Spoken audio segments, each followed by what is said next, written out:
Hello. I have to say, and it's something that's very important for economic ability going forward. In the past 140 years, right? And this is a very long time, so since the late 1800s, right? We have not seen such a large flood that has occurred in Beijing.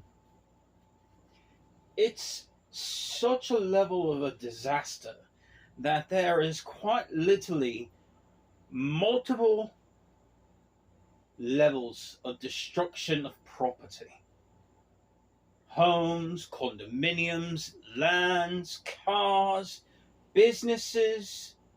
So much is being affected right now. It's a lot to concern yourself with, isn't it? I know a lot of people are pro one side versus pro the other. But when looking at the planet from a global impact, this represents the perfect opportunity for what we were discussing in Paris. Now, if you recall, Emmanuel Macron was there with me, as well as other world leaders that were in charge of finance, and my staff from the International Monetary Fund. I remember Kristalina Georgieva, you were there as well. Christine Lagarde, everybody, the whole team was present, right? And what was the main thing that was discussed for a profit metric for us, right? Do you recall anybody? I do, right? We had discussed that, well, these countries that are going through war-torn impacts or are destroyed by storms will be presented an opportunity, right? We will say, all right, well, we can loan you the money for your reconstructions into green policies, but you're going to have to give us in-ground mineral resource assets or fuel tax. Do you recall? Yeah, see? Why am I bringing this up? The massive level of destruction that is occurring with Beijing in China right now is extensive. After the flood fades and the destruction is gone, because eventually we'll get to that point, right?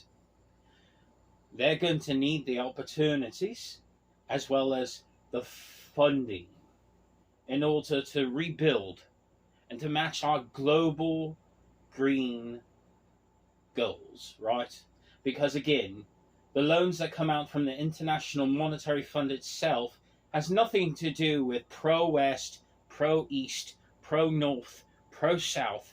Has nothing to do with any country or any world leader. It is an international banking organization. Period. There is no affiliation or loyalty to one country or the other. It's about global finance, and it's about business aspects and propositions. Now, the in-ground mineral resource assets that we receive on a tax from Beijing for their reconstruction, don't they own 90% of in-ground mineral resource assets in China?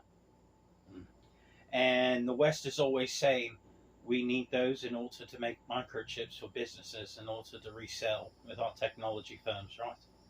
So it's even more money to be made on the other end, right? Right.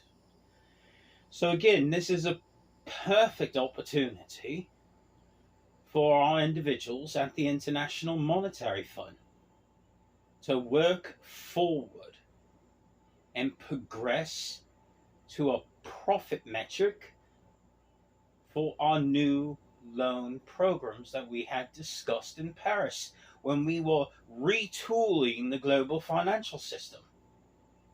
We made some new agreements and had some new ideas to revamp it. This is the perfect opportunity. And here is my point. We will make a nice profit.